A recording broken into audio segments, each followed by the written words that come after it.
I recorded some videos for Independence Day, because today is Independence Day.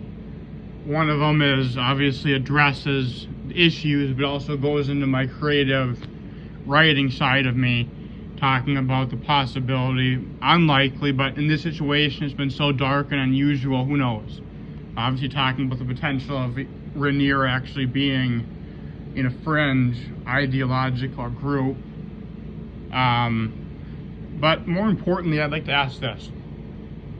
The situation is painful. It's possible he is my sibling. It's possible not. If he's not, honestly, I've done unacceptable things, but they have too, and they've also jumped the gun. And what I mean by that is, if he's not a sibling, or if he is, I was obviously lured to Third East. When you lure someone like that, obviously I started using the word, brother, because that's why I wanted to see if maybe that's true. Because the situation was so unusual, why he had Bree Hoppy text that, and shortly after I used that word, that's when the sting happened.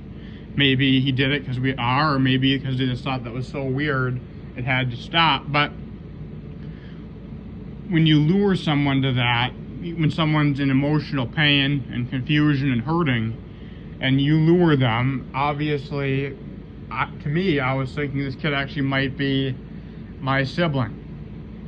And at that point, you're trusting people. You're trusting that things will go good. That it's going to be either a positive or a revelation that will, help you get to the truth and know what direction to go next. Instead, you're lured, you're told to go around back, try to open the door, we'll be there soon, given site-unique instructions to that property. You obviously are trusting the person on the phone that sounded, like he said, smack dab like Peyton, he used the word live, etc.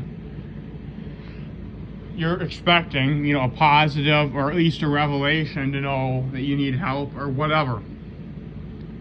Your life does change, but for exponentially a worse reason. The police come, all that happens to you. That was a day that I really got crushed. It tore me up. Is he my brother? Are they just cruel people? Whatever. But at that point, if it's not a sibling thing, if it's a mental health issue, they could have, instead of calling the police on me, they could have called the mental health person to come and check on me. There are so many ways that could have been handled differently, if that's the case. If, maybe their actions and him sending that weird worded message led me to believe that he's my brother, and that's not true, then there's so many other ways it could have been handled that were, better. Even if one of them reached out and said, Ian, you're not in a good spot, man. You gotta get some help. But instead, they lured me. And to me, that was unacceptable. That was bending the rules and totally cruel and just unbelievably traumatic for me. And that's what I'm saying. It's totally unacceptable. So when you take someone like that and you smash them down when they trusted you, you used and exploited their emotional vulnerability, and you lure them via trust. To me, that's unacceptable. And how far I've fallen, it's not good. So, like I said, happy 4th of July. Let's get going.